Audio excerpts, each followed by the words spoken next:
നമസ്കാരം. നേരം വൈകുന്നേരത്തിലേക്ക് എല്ലാ പ്രേക്ഷകർക്കും സ്വാഗതം. ഇന്ന് ഒരുപാട് വാർത്തകളുള്ള ഒരു ദിവസമായിരുന്നു. അപ്പോഴും ആ വാർത്താ പ്രളയത്തിലും നോവായി നിൽക്കുന്നത് മിഥുനാണ്. മിഥുന്റെ മരണത്തിൽ വ്യാപക പ്രതിഷേധം, ഒപ്പം തന്നെ സിസ്റ്റം ഇററാണ്, സിസ്റ്റം നന്നാക്കാനുള്ള ശ്രമങ്ങളുണ്ട്, നടപടികളുണ്ട്, ഒപ്പം ആ കുടുംബത്തെ ചേർത്ത് നിർത്താനൊക്കെയുള്ള ശ്രമങ്ങൾ നടക്കുന്നു. വലിയ രീതിയിലുള്ള പ്രതിഷേധം, മന്ത്രിയുടെ ഒക്കെ രാജി ആവശ്യപ്പെട്ടുള്ള പ്രതിഷേധവും ഒക്കെയുണ്ട്. അങ്ങനെ നിരവധി വാർത്തകളുണ്ട്. നമ്മൾ ഓരോ വാർത്തയും വിശദമായി തന്നെ പരിശോധിക്കും. സ്വാഗതം എല്ലാ പ്രേക്ഷകർക്കും നേരം വൈകുന്നേരത്തിലേക്ക്.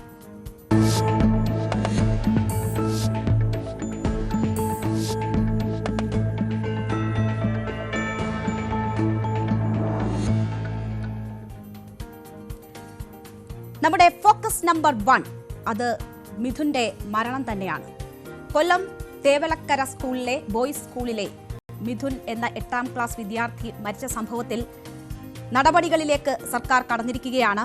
വലിയ വീഴ്ച പല കോണിൽ നിന്നും അധികൃതർക്കുണ്ടായിട്ടുണ്ട്. അതിൽ പ്രഥമ അധ്യാപികയ്ക്കെതിരെയുള്ള നടപടിയാണ് ഇന്നുണ്ടായിരിക്കുന്നത്. പൊതുവിദ്യാഭ്യാസ ഡയറക്ടർ നൽകിയ റിപ്പോർട്ടിന്റെ അടിസ്ഥാനത്തിലാണ് ഈ പ്രഥമ അധ്യാപികയ്ക്കെതിരെ നടപടിയെടുത്തിരിക്കുന്നത്. വലിയ വീഴ്ച പ്രഥമ അധ്യാപികയ്ക്ക് ഉണ്ടായി എന്ന് ചൂണ്ടിക്കാട്ടുന്നു. ആ റിപ്പോർട്ടിൽ വലിയ തരത്തിലുള്ള വീഴ്ച, ഇവിടെ ഈ അപകടകരമായ വിധത്തിലുള്ള ലൈൻ ഉണ്ടായിട്ട് അതെന്തുകൊണ്ട് നടപടിയെടുത്തില്ല? എത്രയോ നാളായി അത് അപകട ഭീഷണിയായിരിക്കുന്നു, അവിടെ നടപടിയെടുത്തില്ല എന്നത് വീഴ്ച. മാത്രവുമല്ല, അവിടെ അനധികൃത നിർമ്മാണം ഉണ്ടായി എന്നത് വീഴ്ച. കുട്ടികളുടെ സുരക്ഷ മുന്നിൽ കണ്ട് നടപടിയെടുത്തിട്ടില്ല എന്ന ഗുരുതരമായ വീഴ്ച കണ്ടെത്തിയതിന്റെ അടിസ്ഥാനത്തിൽ, ആ റിപ്പോർട്ടിന്റെ അടിസ്ഥാനത്തിലാണ് ഇപ്പോൾ നടപടിയെടുത്തിരിക്കുന്നത് എന്നതാണ് വിദ്യാഭ്യാസ മന്ത്രി പറഞ്ഞിരിക്കുന്നത്. വിദ്യാഭ്യാസ മന്ത്രിയുടെ പ്രതികരണം കാണാം. പൊതുവിദ്യാഭ്യാസ ഡയറക്ടറുടെ റിപ്പോർട്ട് സമർപ്പിച്ചു. അതിന്റെ പശ്ചാത്തലത്തിൽ കർശന നടപടി കൈക്കൊള്ളാനാണ് പൊതുവിദ്യാഭ്യാസ വകുപ്പ് തീരുമാനിച്ചിട്ടുള്ളത്. Action against manager education agency in the event of mismanagement.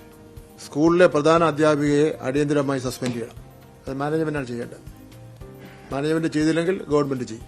ഈ നടപടികളൊന്നും ഒരു കുഞ്ഞിന്റെ ജീവനക്കാർ വലുതൊന്നുമല്ല. ഒരു വിഭാഗം ഈ ഉത്തരവാദിത്തമുള്ളവരെ സംബന്ധിച്ചിടത്തോളം എന്ത് തന്നെ ആരെവിടെ തീരുമാനിച്ചാലും ഞങ്ങൾക്കൊരു പ്രശ്നമില്ല, ഞങ്ങൾക്ക് ശമ്പളം കിട്ടും എന്നുള്ള നിലപാടാണ് സ്വീകരിക്കുന്നത്. അത് ഗവൺമെന്റിന് അംഗീകരിക്കാൻ കഴിയുന്ന കാര്യമില്ല. തീർച്ചയായും ഒരു സാഹചര്യം എങ്ങനെ മാനേജ് ചെയ്യണം, സംസാരിക്കണം എന്നതൊക്കെ ഒരു ക്ലാസിക് എക്സാമ്പിളായി ഇന്ന് വിദ്യാഭ്യാസ മന്ത്രി സംസാരിക്കുമ്പോൾ നമുക്ക് തോന്നും. വീഴ്ച അംഗീകരിക്കുന്നു, അതിനൊപ്പം നടപടി എന്ന നിലയിലാണ് വിദ്യാഭ്യാസ മന്ത്രി കാര്യങ്ങൾ വിശദീകരിച്ചത്. അപ്പോൾ വരുന്നൊരു ചോദ്യം, ഇവിടെ വീഴ്ച സംഭവിച്ചത് പല വിഭാഗങ്ങൾക്കാണ്. അവിടെ മാനേജ്മെന്റിന് വീഴ്ച സംഭവിച്ച ഒരു വലിയ വസ്തുതയിരിപ്പുണ്ട്. മാനേജ്മെന്റിന് CPM-ഉമായുള്ള ബന്ധം വലിയ രീതിയിലൊക്കെ ചർച്ചയാവുന്നു. അവിടെ അടിയന്തരമായ ഒരു നടപടി എടുക്കുന്നില്ല എന്നതൊരു വസ്തുതയാണ്. മാനേജ്മെന്റിന്റെ ഭാഗത്ത് വീഴ്ചയുണ്ട് എന്നത് വ്യക്തമാണ്. നടപടിയെടുക്കാനുള്ള അധികാരമുണ്ട് എന്ന് വിദ്യാഭ്യാസ മന്ത്രി പറയുന്നുണ്ട്. പക്ഷേ ആ നടപടി വെച്ച് താമസിപ്പിക്കുകയാണ്. അത് പരിശോധനകൾക്ക് ശേഷം എന്ന നിലപാടാണ് മന്ത്രി സ്വീകരിച്ചിരിക്കുന്നത്. നഷ്ടപ്പെട്ടത് കേരളത്തിന്റെ ഒരു മകനെയാണ്. ആ പ്രാധാന്യം ഉൾക്കൊണ്ട് തന്നെയാണ് പൊതുവിദ്യാഭ്യാസ വകുപ്പ് നടപടികൾ സ്വീകരിക്കുക. മാനേജ്മെന്റ് കുട്ടിയുടെ കുടുംബത്തിന് ആവശ്യമായ ധനസഹായം നൽകുന്ന കാര്യം ഗൗരവമായി പരിഗണിക്കണം. സ്വന്തം വീടില്ല, ഒരു സെന്റോ അങ്ങനെ ഒരു സ്ഥലം മാത്രമേ ഉള്ളൂ.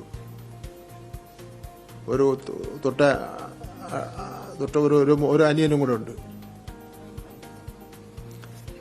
അമ്മ വളരെ കഷ്ടപ്പെട്ട് കൂലിവേല ചെയ്ത് ജീവിക്കുന്ന ഒരു സ്ഥിതിയാണുള്ളത്. പത്രങ്ങളിലെ കണ്ടല്ലോ മുത്തശ്ശിയുടെ എല്ലാം ഒരു വീഡിയോ എന്ന് പറഞ്ഞാൽ. KER അധ്യായം 3 റൂൾ 7 പ്രകാരം മാനേജ്മെന്റിനെതിരെ നടപടിയെടുക്കുവാൻ പൊതുവിദ്യാഭ്യാസ വകുപ്പിന് അധികാരമുണ്ട്. പൊതുവിദ്യാഭ്യാസ വകുപ്പ് സ്കൗട്ട്സ് ആൻഡ് ഗൈഡ്സ് മുഖേന മിഥുന്റെ കുടുംബത്തിന് ഒരു മികച്ച വീട് നിർമ്മിച്ചു കൊടുക്കും. ഇളയ കുട്ടിക്ക് 12ാം ക്ലാസ് വരെ പരീക്ഷാ ഫീസ് അടക്കമുള്ള കാര്യങ്ങൾ ഒഴിവാക്കി വിദ്യാഭ്യാസ വകുപ്പ് ഉത്തരവ് കൊടുക്കും.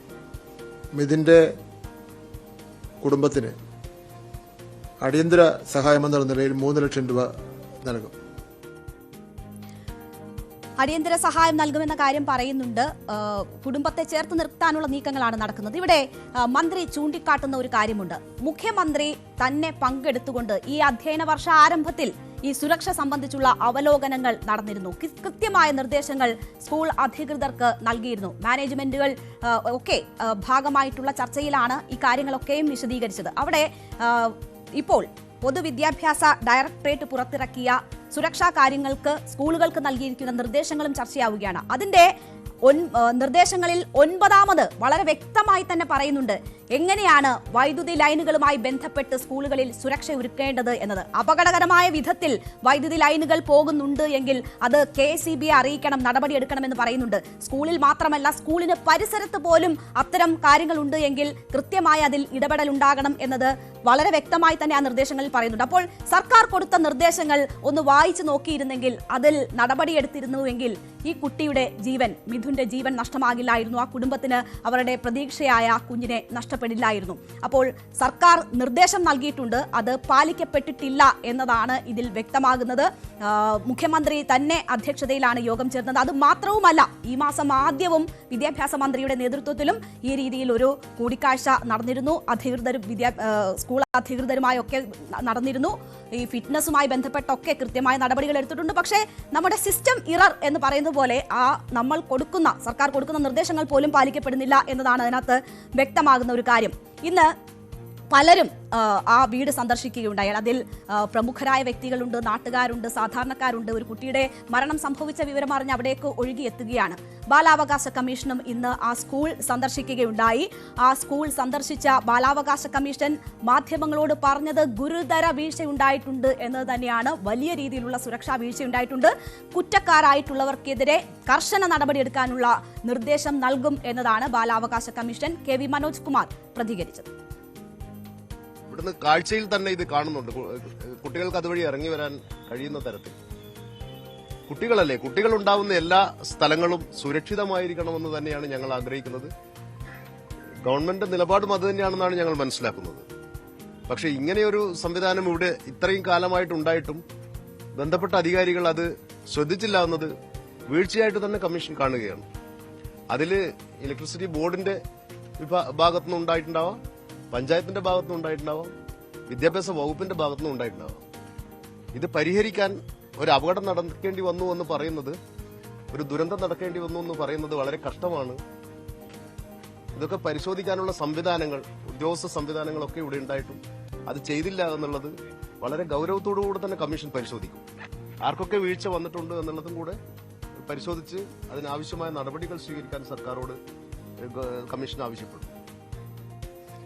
സിസ്റ്റം റിപ്പയറിംഗിനുള്ള ഒരു ശ്രമം സർക്കാരിന്റെ നേതൃത്വത്തിൽ ഒരു ഭാഗത്ത് നടക്കുമ്പോൾ പ്രതിപക്ഷം ഇത് എങ്ങനെ പ്രയോജനപ്പെടുത്തണം, അല്ലെങ്കിൽ ഈ സാഹചര്യത്തിൽ പ്രതിപക്ഷ ധർമ്മം നിർവഹിക്കാനുള്ള ശ്രമങ്ങൾ നടത്തുന്നുണ്ട്. ഇന്ന് VD സതീശൻ മാധ്യമങ്ങളോട് പറഞ്ഞത് സുരക്ഷാ ഓഡിറ്റ് നടത്തണമെന്നതാണ്. നമുക്കറിയാം, ഈ സ്കൂളിന്റെ മാത്രം അവസ്ഥയല്ല ഇത്. പലയിടത്തും സർക്കാരിന്റെ നിർദ്ദേശങ്ങൾ പോലും അവഗണിക്കപ്പെടുന്നുണ്ട്, പലയിടത്തും പല വീഴ്ചകളും സംഭവിക്കുന്നുണ്ട്. അതുകൊണ്ട് തന്നെ സ്കൂളുകളിൽ സുരക്ഷാ ഓഡിറ്റ് നടത്തണം എന്നതാണ് VD സതീശൻ ആവശ്യപ്പെട്ടത്.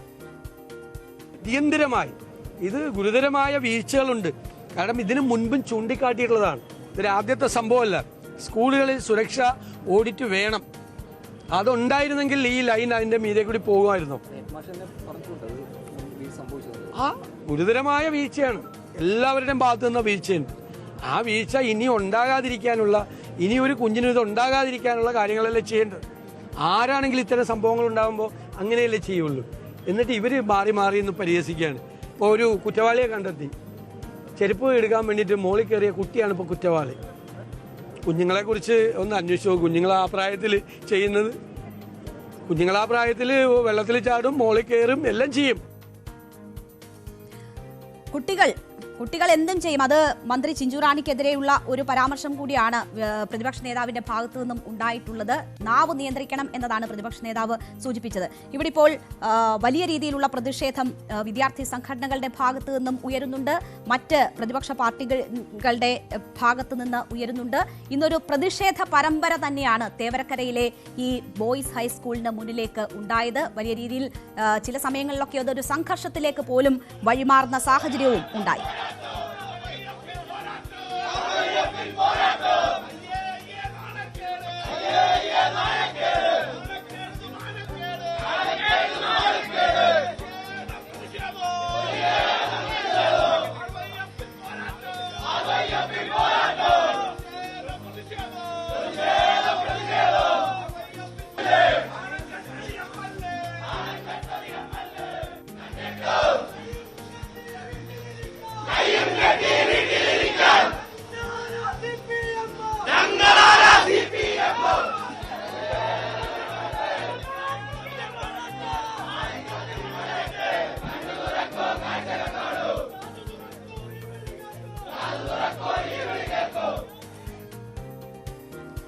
BJPയുടെയും RYFന്റെയും KSUവിന്റെയും പ്രവർത്തകരുടെ പ്രതിഷേധം ആ സ്കൂളിന് മുന്നിലേക്ക് ഇന്ന് ഉണ്ടായിരിക്കുകയാണ്.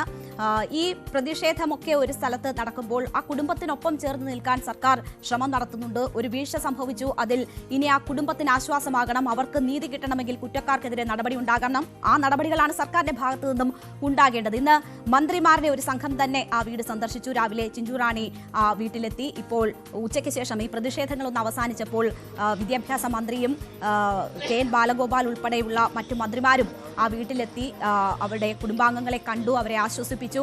5 ലക്ഷം രൂപ ആ കുടുംബത്തിന് അടിയന്തര സഹായമായി കൈമാറി. അത് ആദ്യഘട്ടത്തിലെ ഒരു സഹായമാണ്. മുഖ്യമന്ത്രി ഡൽഹിയിലാണ്. അതിനുശേഷം മന്ത്രിസഭാ യോഗം ചേർന്നിട്ടാകും എന്താണ് ആ കുടുംബത്തിന് വേണ്ടുന്ന മറ്റ് സഹായങ്ങൾ എന്ന കാര്യത്തിൽ തീരുമാനം ഉണ്ടാവും.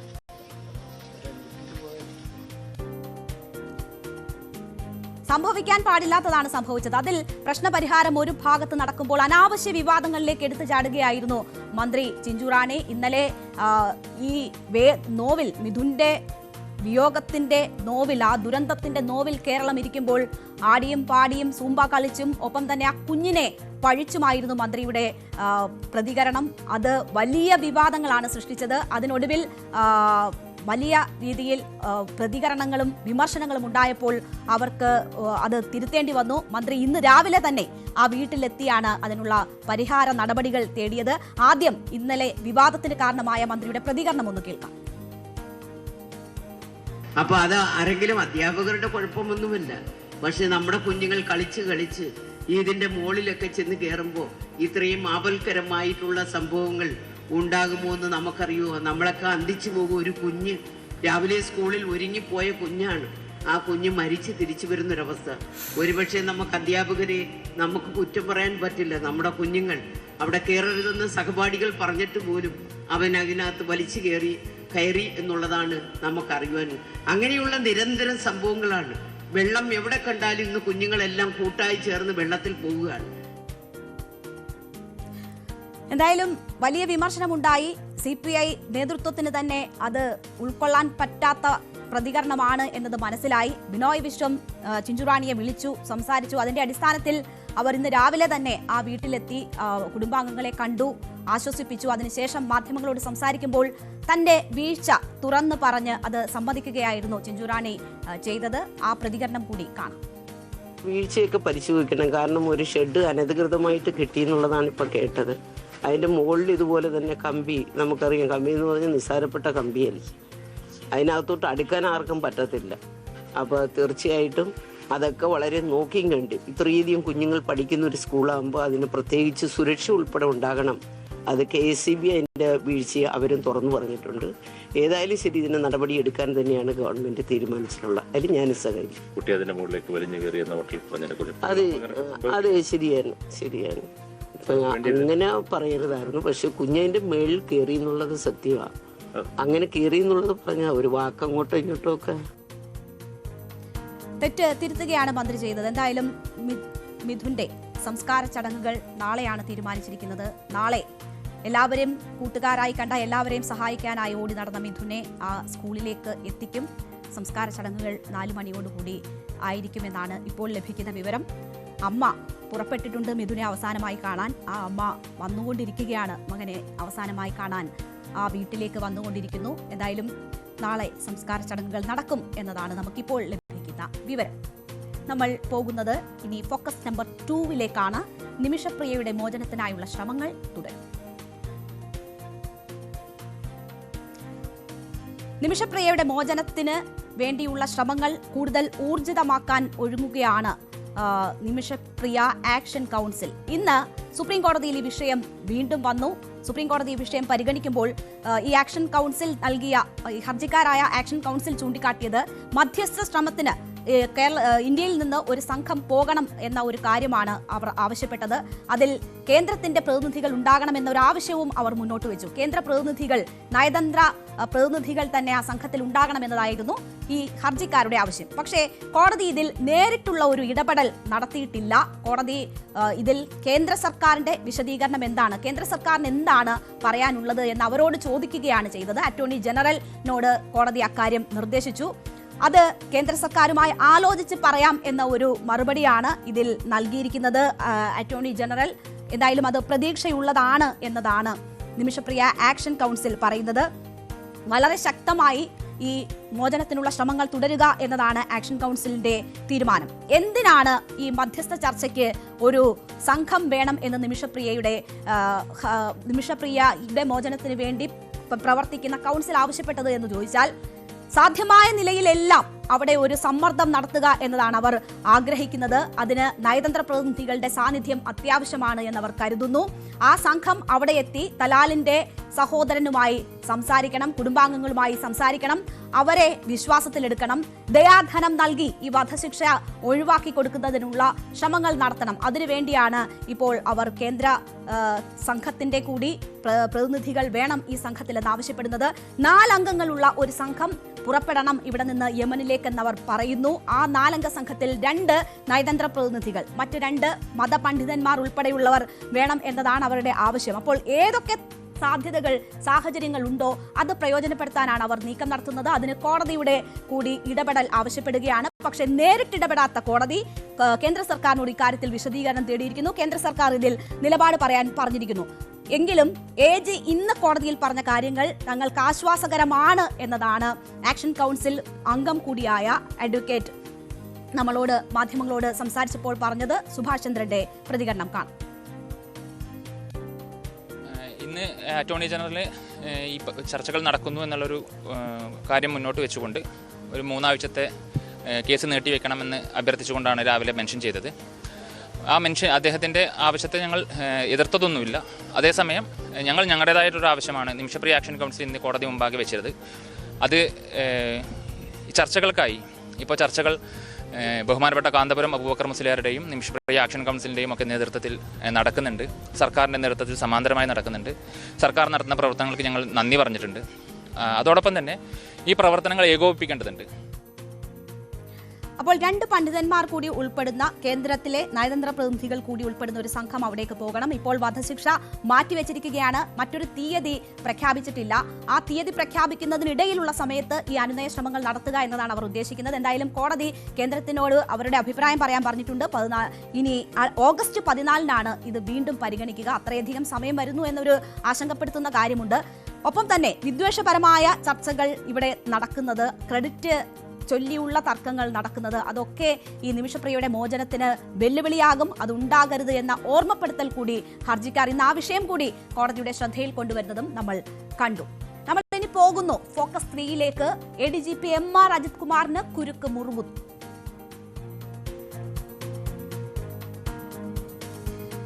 ADGP MR അജിത് കുമാറിന് കുരുക്ക് മുറുകുന്നു എന്ന് പറയുമ്പോൾ ട്രാക്ടർ യാത്രയുമായി ബന്ധപ്പെട്ടുള്ള കുരുക്കാണ് മുറുകുന്നത്. വളരെ ആസൂത്രിതമായി പോലീസിന്റെ ഉന്നതങ്ങളിൽ നിന്ന് ട്രാക്ടർ വേണം എന്ന് താഴെത്തലങ്ങളിലേക്ക് അറിയിപ്പ് കൊടുത്ത് 12-ാം തീയതി രാത്രിയോടുകൂടിയാണ് MR അജിത് കുമാർ പമ്പയിൽ ഔദ്യോഗിക വാഹനത്തിലെത്തിയത്. വാഹനത്തിൽ നിന്നിറങ്ങി അദ്ദേഹം CCTV-കളൊന്നുമില്ല, അല്ലെങ്കിൽ ദൃശ്യങ്ങളൊന്നും പുറത്തു പോകില്ല എന്ന ഉറപ്പിൽ, ധൈര്യത്തിൽ യാത്ര തുടരുകയായിരുന്നു. പക്ഷേ സത്യം പുറത്തു വരുമല്ലോ, അതുപോലെ ഒരു ദൃശ്യം ഇപ്പോൾ പുറത്തു വന്നിരുന്നു. നേരത്തെ കോടതിയുടെ പക്കലെത്തിയതാണ്, ഇപ്പോഴാണ് ദൃശ്യം പുറത്തു വരുന്നത്. അത് സ്വാമി അയ്യപ്പൻ റോഡിൽ സ്ഥാപിച്ച ക്യാമറയിൽ പതിഞ്ഞിട്ടുള്ള ദൃശ്യങ്ങളാണ് ഇപ്പോൾ പുറത്തു വന്നിട്ടുള്ളത്. ദേവസ്വം ബോർഡ് സ്വാമി അയ്യപ്പൻ റോഡിൽ സ്ഥാപിച്ച ക്യാമറയിലാണ് ഈ ദൃശ്യങ്ങൾ ഉള്ളത്. 12-ന് രാത്രി ശബരിമലയിലേക്കും 13-ന് തിരിച്ചുമായിരുന്നു ഈ ട്രാക്ടറിലുള്ള യാത്ര. ഈ ദൃശ്യങ്ങളിൽ വ്യക്തമായി കാണാം, മങ്കി ക്യാപ്പ് ധരിച്ചാണ് ADGP MR അജിത് കുമാർ ഉള്ളത്. 2 പോലീസുകാരെയും ഒപ്പമുണ്ടായിരുന്നു. അപ്പോൾ അദ്ദേഹമാണ് ആ യാത്ര ചെയ്തത് എന്നുള്ളതിൻ്റെ ഏറ്റവും വലിയ തെളിവ് തന്നെ പുറത്തു വരികയാണ്. ദൃശ്യങ്ങൾ സഹിതം ആ തെളിവ് പുറത്തു വരികയാണ്. DGPക്ക് പിഴവ് പറ്റിയെന്നത് ദേവസ്വം സ്പെഷ്യൽ കമ്മീഷണർ കോടതിയിൽ റിപ്പോർട്ട് ചെയ്തിരുന്നതാണ്. കോടതി രൂക്ഷ വിമർശനമാണ് ഇതുമായി ബന്ധപ്പെട്ട വിഷയത്തിൽ ADGP MR Ajith കുമാറിനെതിരെ ഉയർത്തിയിരുന്നത്. മനഃപൂർവ്വമാണ് MR Ajith കുമാറിന്റെ പ്രവൃത്തി എന്നത് കോടതി സൂചിപ്പിച്ചിരുന്നു. ഏതാണ്ട് അങ്ങനെ തന്നെ വെളിവാകുന്ന ദൃശ്യങ്ങളാണ് പുറത്തു വരുന്നത്. ഔദ്യോഗിക വാഹനമെത്തി അവിടെ പാർക്ക് ചെയ്ത് അവിടെ നിന്ന് ഇറങ്ങി ഒരു തരത്തിലും പിടിക്കപ്പെടില്ല എന്നുറപ്പുള്ള ഒരു ഭാഗത്തേക്ക് വന്ന് വാഹനത്തിൽ പോവുകയായിരുന്നു. അതിനുള്ള നിർദ്ദേശങ്ങളൊക്കെ നൽകിയിരുന്നു എന്ന കാര്യം വളരെ വ്യക്തമാവുകയാണ്.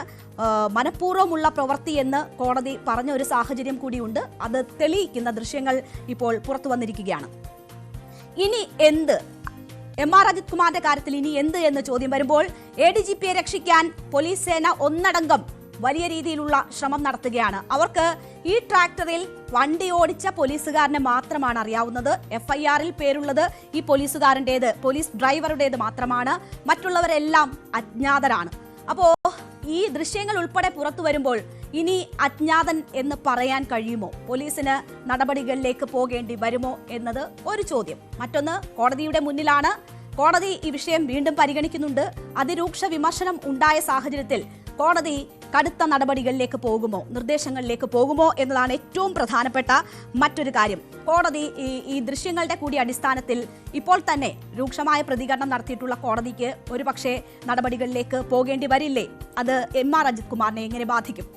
ട്രാക്ടറിൽ ഇങ്ങനെ നടത്തിയ ഒരു യാത്ര ഒരുപക്ഷെ ഗതാഗത നിയമലംഘനത്തിനുള്ള നടപടികളിലേക്കായിരിക്കും നയിക്കുക. പക്ഷേ അതിനപ്പുറം MR അജിത് കുമാറിന്റെ കാര്യത്തിൽ വകുപ്പ് തല നടപടികളിലേക്ക് കടക്കേണ്ടി വരുമോ എന്ന ഒരു ചോദ്യം കൂടി ഉയരുകയാണ്. കാരണം നമുക്കറിയാം, പൂരം കലക്കലുമായി ബന്ധപ്പെട്ടൊക്കെ വലിയ രീതിയിലുള്ള ആരോപണങ്ങൾ നേരിടുന്നു. മന്ത്രി K രാജൻ ശക്തമായ മൊഴി നൽകിയിട്ടുണ്ട്. അതനുസരിച്ചുള്ള റിപ്പോർട്ടുകൾ മേളിലേക്ക് പോയിട്ടുള്ളൊരു സാഹചര്യമുണ്ട്. അതിനോടൊപ്പം തന്നെയാണ് ട്രാക്ടർ യാത്രാ വിവാദവും ഉണ്ടാകുന്നത്. വകതിരിവില്ലാതെ ഉള്ള പ്രവൃത്തിയാണ് അദ്ദേഹത്തിന്റെ ഭാഗത്തു നിന്നും ഉണ്ടായിട്ടുള്ളത് എന്ന തരത്തിലുള്ള പരാമർശങ്ങൾ മുന്നണിയുടെ ഭാഗമായിട്ടുള്ളവരിൽ നിന്ന് തന്നെ ഉണ്ടാകുന്നു, മന്ത്രിമാരിൽ നിന്ന് തന്നെ ഉണ്ടാകുന്ന ഒരു സാഹചര്യം. ഇപ്പോൾ തെളിവ് സഹിതം കാര്യങ്ങൾ പുറത്തു വരുമ്പോൾ MR അജിത് കുമാറിനെ ഇനിയും സംരക്ഷിക്കാൻ സർക്കാരിന് കഴിയുമോ എന്ന ചോദ്യമാണ് ഉയരുന്നത്. നമുക്ക് കാത്തിരുന്ന് തന്നെ കാണാം. വിഷയം കോടതി പരിഗണിക്കുമ്പോൾ കോടതിയിൽ നിന്ന് രൂക്ഷമായിട്ടുള്ള പ്രതികരണങ്ങൾ ഉണ്ടാകാനുള്ള സാധ്യതയിലേക്കും വിരൽ ചൂണ്ടുകയാണ് ഇപ്പോൾ പുറത്തു വന്നിട്ടുള്ള ദൃശ്യങ്ങൾ. ആ ദൃശ്യങ്ങൾ ഒന്നുകൂടി കാണാം.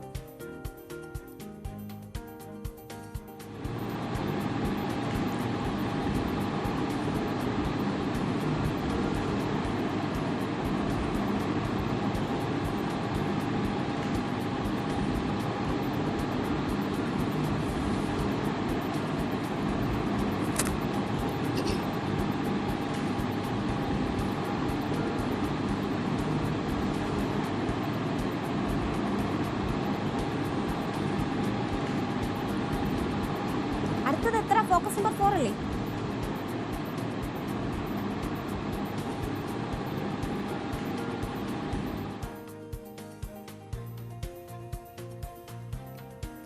എന്തായാലും ഈ ദൃശ്യങ്ങൾ MR അജിത് കുമാറിന്റെ ഭാവിയിൽ എങ്ങനെ നിർണായകമാകുമെന്നത് നമുക്ക് കാത്തിരുന്ന് തന്നെ കാണാം. നമ്മൾ ഇനി പോകുന്നു ഫോക്കസ് നമ്പർ 4. VC ഹാജരാണ് സർവകലാശാലയിൽ. ഏതാണ്ട് 3 ആഴ്ചത്തെ ഇടവേളയ്ക്ക് ശേഷമാണ് VC ഇന്ന് കേരള സർവകലാശാലയിൽ എത്തിയിരിക്കുന്നത്. മോഹനൻ കുന്നുമ്മൽ ഇന്ന് അവിടെ എത്തി കുട്ടികളുടെ ഭാവി സംബന്ധിച്ച ഫയലുകൾ നോക്കി തീർപ്പാക്കി. ഏതാണ്ട് 1838 ഡിഗ്രി സർട്ടിഫിക്കറ്റ് ഒപ്പിട്ടിട്ടുണ്ട് എന്ന് അദ്ദേഹം തന്നെ പറയുന്നു. 145 അപേക്ഷകൾ പരിഗണിച്ചു എന്ന് പറയുന്നു. ടേബിൾ ഇപ്പോൾ ഫ്രീ ആണ് എന്നും VC പറയുന്നുണ്ട്. വലിയ പോലീസ് സുരക്ഷയിലാണ് ഇന്ന് VC അവിടെ എത്തിയത്. നമുക്കറിയാം, കഴിഞ്ഞ ദിവസങ്ങളിലൊക്കെ VC എവിടെ എന്ന് വിദ്യാർത്ഥി സംഘടനകൾ ഉൾപ്പെടെ ചോദിക്കുകയും VC വന്നാൽ തടയുമെന്ന് ഭീഷണിപ്പെടുത്തുകയും ഒക്കെ ചെയ്തിരുന്നു. സർവകലാശാലയുടെ പ്രവർത്തനം ആകപ്പാടെ അലങ്കോലപ്പെട്ടിരുന്ന സാഹചര്യമൊക്കെ ഉണ്ടായിരുന്നു. അപ്പോഴും VC വന്നില്ല. പകരം ഗവർണറുമായൊക്കെ കൂടിക്കാഴ്ച നടത്തിയിട്ടും VC സർവകലാശാലയിലേക്ക് വന്നില്ല. VC ആണിന്ന് എന്തായാലും വലിയ സുരക്ഷയിൽ അവിടെ എത്തിയത്. അവിടെ ഫയലുകൾ നോക്കി അദ്ദേഹം മാധ്യമങ്ങളോട് പ്രതികരിക്കുകയും ചെയ്തു. ആ പ്രതികരണം കാണാം. ഞാനിന്ന് വന്നത് പ്രധാനമായിട്ടും കുട്ടികളുടെ വിഷയം കൈകാര്യം ചെയ്യാനാണ്. ഇപ്പോൾ ഈ നിമിഷം വരെ 1838 ഡിഗ്രി സർട്ടിഫിക്കറ്റുകൾ ഒപ്പിട്ട് കഴിഞ്ഞു. 1838. അതിൽ ഇന്നു മാത്രം വന്ന 145 അപേക്ഷകളുണ്ട്. അപ്പോൾ ഡിഗ്രി സർട്ടിഫിക്കറ്റ് ഇനി ഒന്നും തന്നെ ഇവിടെ ഒപ്പിടാനില്ല. അതുകൂടാതെ PhDയുടെ പാനൽ, അങ്ങനെയുള്ള അത്യാവശ്യ ഫയലുകൾ എല്ലാം തന്നെ തീർന്നു. ഈ ടേബിൾ ഫ്രീ ആണ്. ഒരു ഫയലും എന്റെ മുമ്പിൽ ഇല്ല.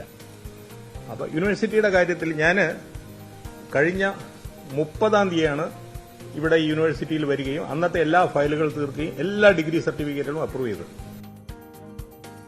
ഇത് മാധ്യമങ്ങളോട് ആദ്യം പറഞ്ഞ മറുപടിയാണ്. എന്തുകൊണ്ട് വരാതിരുന്നു എന്നതൊക്കെ തുടങ്ങി നിരവധി ചോദ്യങ്ങൾ വി സിയോട് ചോദിക്കുന്നുണ്ടായിരുന്നു. അപ്പോൾ വി സി പറഞ്ഞു, ഞാനും കൂടി വന്ന് എന്തിനാണ് എരുതിയിൽ എണ്ണ ഒഴിക്കുന്നത്, അതുകൊണ്ട് വരേണ്ടതില്ല എന്ന് തീരുമാനിച്ചു എന്നതാണ് അദ്ദേഹം പറഞ്ഞത്. മാത്രവുമല്ല, സർവകലാശാലകളിൽ കലാപം ഉണ്ടാക്കാൻ വേണ്ടി മാത്രം അഡ്മിഷൻ എടുക്കുന്ന ചില ആളുകളുണ്ട് എന്ന് പറഞ്ഞു. ഇതൊക്കെ വിദ്യാർത്ഥി സംഘടനകളെ ലക്ഷ്യമിട്ടുള്ള പ്രതികരണമാണ്, പ്രത്യേകിച്ച് SFIയെ ലക്ഷ്യമിട്ടുള്ള പ്രതികരണമാണ്. മാത്രവുമല്ല, അദ്ദേഹം ഒരു കാര്യം കൂടി പറഞ്ഞു, ഞങ്ങൾ അക്രമം നടത്തുമെന്ന് പറഞ്ഞ് ചിലർ വരുമ്പോൾ ഞങ്ങൾ സംരക്ഷിക്കാമെന്ന് അവർക്ക് ഉറപ്പുകൂടി നൽകുന്നു. അങ്ങനെയുള്ള സാഹചര്യത്തിൽ എങ്ങനെയാണ് സർവകലാശാലകളുടെ പ്രവർത്തനം നല്ല രീതിയിൽ മുന്നോട്ട് പോവുക എന്നും അദ്ദേഹം ചോദിച്ചു.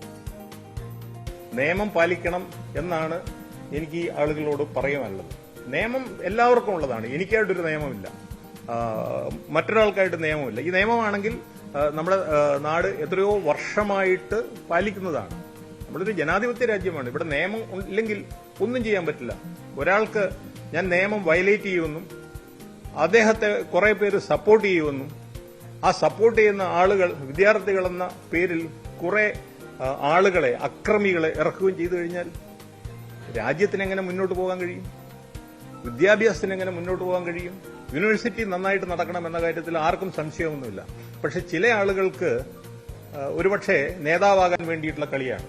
കാരണം കുറച്ചുനാൾ കഴിഞ്ഞാൽ കേരളത്തിൽ തെരഞ്ഞെടുപ്പൊക്കെ വരാൻ പോവുകയാണ്. അപ്പൊ ആ തെരഞ്ഞെടുപ്പിന് സ്ഥാനാർത്ഥിയാവാൻ ശ്രമിക്കുന്ന ആളുകൾ അവരുടെ നേതൃത്വ പാടവം അവരുടെ പാർട്ടിയെ കാണിക്കാൻ വേണ്ടിയിട്ടായിരിക്കും ഇതൊക്കെ കാണിക്കുന്നത്.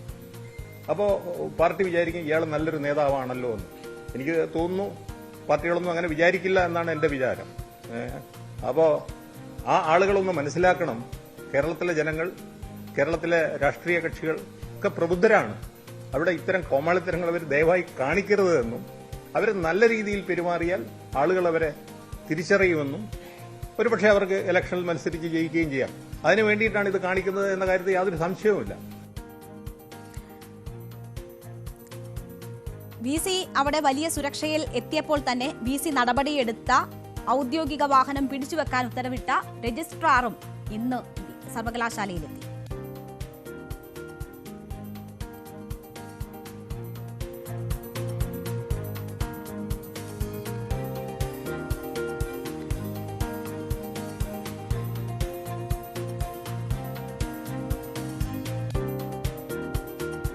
സുരക്ഷയൊന്നുമില്ലാതെ തന്നെ രജിസ്ട്രാർ അവിടെ എത്തുന്ന ദൃശ്യങ്ങളാണ് നമ്മൾ കാണുന്നത്.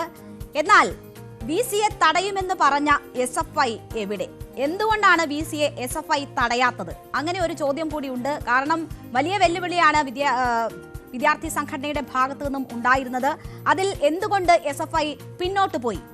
ക്യാമ്പസിൽ കാലുകുത്തിക്കില്ല വി സിയെ എന്നതായിരുന്നു SFI നേതാക്കൾ പറഞ്ഞിരുന്നത്. SFI വലിയ രീതിയിലുള്ള സമര പരിപാടികൾ ആഹ്വാനം ചെയ്തിരുന്നു കഴിഞ്ഞ ദിവസങ്ങളിൽ. പക്ഷേ SFI പിൻവലിഞ്ഞിരിക്കുകയാണ്. അതിന്റെ കാരണം എന്താണ് എന്നറിയണമെങ്കിൽ പൊതുവിദ്യാഭ്യാസ മന്ത്രി പിന്നീട് മാധ്യമങ്ങളോട് നടത്തിയ പ്രതികരണം കാണണം. ഉന്നത വിദ്യാഭ്യാസ മന്ത്രിയുടെ പ്രതികരണത്തിലേക്ക്.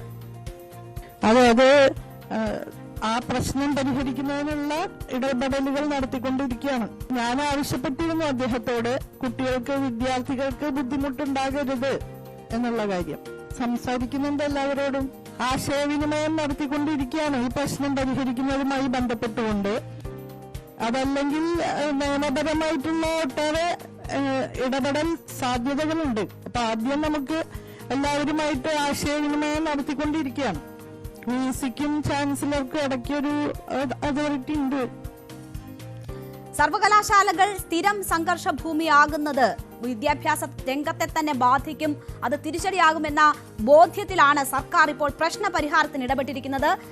മന്ത്രി വി സിയുമായി സംസാരിച്ചു. അതിന്റെ അടിസ്ഥാനത്തിലാണ് ഇന്ന് വി സി സർവകലാശാലയിൽ വന്നത്. വിദ്യാർത്ഥി സംഘടനകളോട് നൽകിയ നിർദ്ദേശത്തിന്റെ അടിസ്ഥാനത്തിലാണ് അവർ സമരത്തിൽ നിന്ന് പിൻവാങ്ങിയത്. ഇതാണ് സർവകലാശാലയിൽ എന്തായാലും 1834 വിദ്യാർത്ഥികളുടെ ഭാവിയെങ്കിലും ഇന്ന് കൂടുതൽ കുറെ കാത്തിരിപ്പിന് ശേഷം ആ ഫയലുകൾ ഒപ്പിടുന്ന നിലയിലേക്ക് എത്തിച്ചത്. അപ്പോൾ സർക്കാർ ഒരു ഏറ്റുമുട്ടലിനില്ല എന്ന സന്ദേശം വീണ്ടും നൽകുകയാണ്. വേണമെങ്കിൽ ചാൻസലറായ ഗവർണറുമായും കൂടിക്കാഴ്ച നടത്താനും സംസാരിക്കാനും തയ്യാറാണ് എന്നതാണ് ഇന്ന് ഉന്നത വിദ്യാഭ്യാസ മന്ത്രി പറഞ്ഞത്. അപ്പോൾ നമ്മുടെ വിദ്യാഭ്യാസ രംഗത്ത് നേരിടുന്ന പ്രശ്നങ്ങൾ മുന്നിൽ കണ്ട് സർക്കാർ അയയുന്നു എന്നതിന്റെ ഏറ്റവും വലിയ ഉദാഹരണമാണ് അത്. കോടതിയിൽ നിന്ന് തിരിച്ചടിയേറ്റ ചാൻസലറും മനസ്സിലാക്കുമെന്ന് നമുക്ക് പ്രതീക്ഷിക്കാം. ഇനി ഈ കലാപകലുഷിതമായ ദിവസങ്ങൾ മാറുമെന്ന് നമുക്ക് കാത്തിരിക്കാം. നമ്മൾ പോകുന്നു ഫോക്കസ് 5ലേക്ക്. പാകിസ്ഥാൻ നാണം കിട്ടും.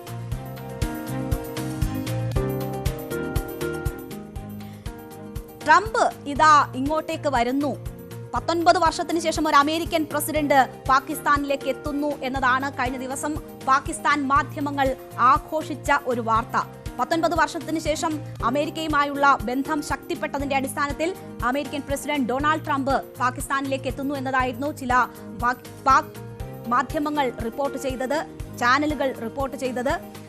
ഇന്ത്യയിലേക്ക് ക്വാഡ് ഉച്ചകോടിയിൽ പങ്കെടുക്കാൻ എത്തുന്ന ട്രംപ് പാകിസ്ഥാനിൽ ഇറങ്ങിയതിനു ശേഷമായിരിക്കും ഇന്ത്യയിലേക്ക് എത്തുക എന്നതായിരുന്നു സൂചിപ്പിക്കപ്പെട്ടിരുന്ന സാഹചര്യം. എന്നാൽ ഈ മാസം 25-ന് ട്രംപ് സ്കോട്ട്ലൻഡ് സന്ദർശിക്കും എന്ന് പറഞ്ഞ വൈറ്റ് ഹൗസ് പാകിസ്ഥാനിലേക്ക് ട്രംപ് ഇല്ല എന്ന് വ്യക്തമാക്കിയിരിക്കുകയാണ്. അങ്ങനെ പാകിസ്ഥാന്റെ കുറെ വലിയ ആഘോഷം ഇല്ലാതായിരിക്കുന്നു. അവസാനം പാകിസ്ഥാൻ ചാനലുകൾക്ക് തന്നെ വാർത്ത പിൻവലിച്ച് മാപ്പ് പറയേണ്ടുന്ന സാഹചര്യമാണ് ഉണ്ടായിരിക്കുന്നത്. ട്രംപ് പാകിസ്ഥാനിലേക്കില്ല, അദ്ദേഹം സ്കോട്ട്ലൻഡിലേക്കാണ് പോകുന്നത് എന്ന വിശദീകരണം വൈറ്റ് ഹൗസിന്റെ ഭാഗത്തു നിന്നും ഉണ്ടാകുന്നു. നേരത്തെ ഇതുമായി ബന്ധപ്പെട്ട് പാക് മാധ്യമങ്ങൾ വാർത്ത നൽകുമ്പോൾ തന്നെ ആശയക്കുഴപ്പങ്ങൾ ഉണ്ടായിരുന്നു. കാരണം ഇതുമായി ബന്ധപ്പെട്ട് പ്രതികരിക്കാൻ പാകിസ്ഥാന്റെ വിദേശകാര്യ മന്ത്രാലയം തയ്യാറായില്ല എന്നതൊരു കാര്യം. അവിടുത്തെ US എംബസിയുമായി ബന്ധപ്പെട്ടപ്പോഴും അവരും കൂടുതൽ പ്രതികരണത്തിന് തയ്യാറായില്ല. അതുകൊണ്ട് തന്നെ ഈ വാർത്തയുടെ ആധികാരികത സംബന്ധിച്ചുള്ള സംശയങ്ങൾ ഉണ്ടായിരുന്നു. അതിനുശേഷമാണ് ഇപ്പോൾ വൈറ്റ് ഹൗസിന്റെ ഭാഗത്തു നിന്നും ഇത്തരം ഒരു സ്ഥിരീകരണം നൽകുന്നത്. ട്രംപ് എന്തായാലും പാകിസ്ഥാനിലേക്ക് പോകുന്നു എന്ന വാർത്ത വൈറ്റ് ഹൗസ് അറിഞ്ഞിട്ടില്ല എന്ന് അവർ പറയുന്നു. പാകിസ്ഥാൻ അങ്ങനെ ഒരു ക്ഷീണം ഉണ്ടായിരിക്കുകയാണ്. നേരത്തെ കരസേനാ മേധാവി അസീം മുനീറിനെ ട്രംപ് അമേരിക്കയിലേക്ക് വിളിക്കുകയും അവിടെ സൽക്കാരം നൽകുകയും ഒക്കെ ചെയ്തത് വലിയ വാർത്തയായതാണ്. ഇന്ത്യയുടെ നയതന്ത്ര തലത്തിൽ ഇന്ത്യക്ക് വലിയ തിരിച്ചടിയായി അത് ഉണ്ടാക്കി എന്നുള്ള തരത്തിലുള്ള വ്യാഖ്യാനങ്ങളൊക്കെ ഉണ്ടായിരുന്നു. കാരണം പാകിസ്ഥാനോട് കൂടി അടുക്കുന്നു അമേരിക്ക, ഇന്ത്യയുടെ നയതന്ത്ര ശ്രമങ്ങൾക്കേറ്റ തിരിച്ചടിയാണ്, അങ്ങനെയൊക്കെ ചില വ്യാഖ്യാനങ്ങൾ പല കോണിൽ നിന്നും ഉണ്ടായിരുന്നു. അതിന് പിന്നാലെയാണ് പാകിസ്ഥാൻ 19 വർഷത്തിന് ശേഷം അമേരിക്കൻ പ്രസിഡന്റ് സന്ദർശിക്കുന്നു എന്ന വാർത്ത വന്നത്. എന്തായാലും അത് വൈറ്റ് ഹൗസ് തന്നെ ഇല്ല, അങ്ങനെ ഒരു ശ്രമമില്ല എന്ന് പറഞ്ഞിരിക്കുകയാണ്. ഇന്ത്യ, US, ഓസ്ട്രേലിയ, ജപ്പാൻ എന്നിവ ഉൾപ്പെട്ട ക്വാഡ് കൂട്ടായ്മയുടെ അടുത്ത ഉച്ചകോടി ഇന്ത്യയിലാണ് നടക്കുക. അതിൽ പങ്കെടുക്കാൻ ട്രംപ് ഇന്ത്യയിൽ എത്തും എന്ന് പ്രതീക്ഷിച്ചിട്ടുണ്ട്. പക്ഷേ ഇതിന്റെ തീയതികൾ പ്രഖ്യാപിക്കപ്പെട്ടതല്ല, അങ്ങനെ ഒരു സ്ഥിരീകരണവും ഉണ്ടായിട്ടില്ല. ആ സാഹചര്യത്തിലാണ് പാക് മാധ്യമങ്ങൾ ഇപ്പോൾ ഇങ്ങനെ ഒരു വലിയ അവകാശവാദം ഉന്നയിക്കുകയും പിന്നീട് അതിൽ നിന്ന് പിൻവാങ്ങി അവർക്ക് പാക് മാധ്യമങ്ങൾക്ക് തന്നെ മാപ്പ് പറയേണ്ടുന്ന ഒരു സാഹചര്യവും ഉണ്ടായിരിക്കുന്നത്.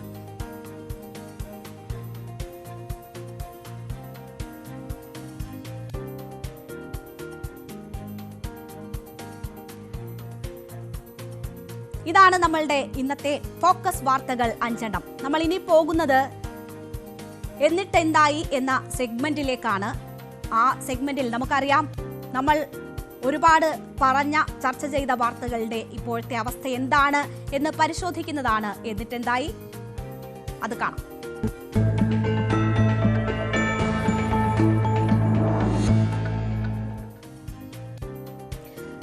ജോലിക്കായി പോയ ഒരു മകനെ കാത്തിരിക്കുന്ന ഒരു കുടുംബമുണ്ട് ആലപ്പുഴയിൽ. പുന്നപ്ര സ്വദേശിയായ ബാബു തിരുമലയും കുടുംബവും ഇപ്പോഴും മകനെ കാത്തിരിക്കുകയാണ്. വിഷ്ണു എന്ന അവരുടെ മകനെ കാണാതായിട്ട് ഇന്ന് 1 വർഷം തികയാണ്. കപ്പലിൽ ജോലി ചെയ്യുന്ന വിഷ്ണു കടലിടുക്കിൽ വീണ് കാണാതായി എന്നൊരു വിവരം മാത്രമാണ് ആ കുടുംബത്തിന് ലഭിച്ചത്. അത് അന്വേഷിക്കണമെന്നും തന്റെ മകൻ എന്ത് സംഭവിച്ചു എന്ന് അറിയണമെന്നും ആവശ്യപ്പെട്ട ആ പിതാവ് എല്ലാവരെയും സമീപിച്ചിരുന്നു, എല്ലാ അധികാരികളെയും സമീപിച്ചിരുന്നു. ഇപ്പോഴും പക്ഷേ ആ കുടുംബത്തിന് കൃത്യമായ ഒരു ഉത്തരം കിട്ടിയില്ല.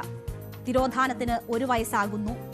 എന്താണ് വിഷ്ണുവിന്റെ കുടുംബത്തിന്റെ ഇപ്പോഴത്തെ അവസ്ഥ എന്ന് അന്വേഷിക്കുകയാണ് ന്യൂസ് 18. അതിനു മുൻപ് വിഷ്ണുവിന്റെ തിരോധാനവുമായി ബന്ധപ്പെട്ട പഴയ വാർത്ത കാണാം.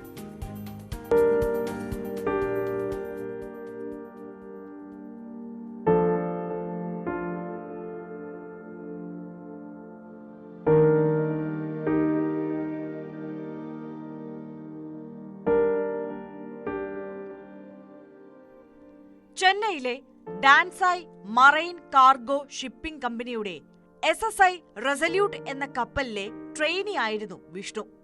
2024 ജൂലൈ 18-നാണ് വിഷ്ണുവിനെ കാണാതാകുന്നത്. ഒഡീഷയിൽ നിന്ന് ചരക്കുമായി ചൈനയിലേക്ക് പോവുകയായിരുന്നു കപ്പൽ. ഇന്തോനേഷ്യയ്ക്കും മലേഷ്യയ്ക്കും മധ്യേ മലാക്ക കടലിടുക്കിൽ വീണ് കാണാതായെന്നായിരുന്നു വീട്ടുകാർക്ക് ലഭിച്ച വിവരം. 18-ാം തീയതി രാവിലെ 8 മണിക്ക് അവൻ ഡ്യൂട്ടിക്ക് ഹാജരായില്ല എന്നും അവനെ അന്വേഷിച്ചിട്ട് കണ്ടെത്തിയില്ല എന്നും അവനെ കണ്ടെത്താനുള്ള അന്വേഷണം ഞങ്ങൾ തുടരുകയാണെന്നും ഉള്ള വളരെ ഞെട്ടിക്കുന്ന വേദനാജനകമായ ഒരച്ഛനും കേൾക്കാൻ ആഗ്രഹിക്കാത്ത വാർത്തയാണ് കേട്ടത്. ജീവനക്കാർ ദിവസവും രാവിലെ കപ്പലിലെ പ്രധാന ഓഫീസിൽ റിപ്പോർട്ട് ചെയ്യുന്ന പതിവുണ്ട്. വിഷ്ണുവിനെ കാണാത്തതിനാൽ നടത്തിയ പരിശോധനയിൽ ഡെക്കിൽ വിഷ്ണുവിന്റെ ചെരുപ്പ് കണ്ടെത്തി. ഇതേ തുടർന്നാണ് കടലിൽ വീണതാകാമെന്ന നിഗമനത്തിൽ എത്തിയത്.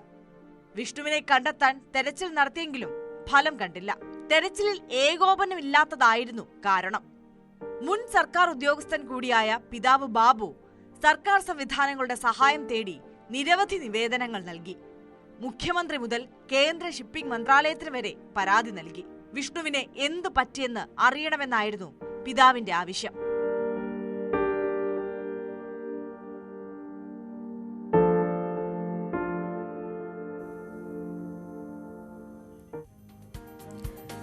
ഇതാണ് വിഷ്ണുവിന്റെ തിരോധാനം. കേരളം ആ വിഷ്ണു എവിടെ എന്ന അന്വേഷണത്തിൽ ഉണ്ടായിരുന്നു. പക്ഷേ ഒരു വിവരവും ലഭിച്ചില്ല.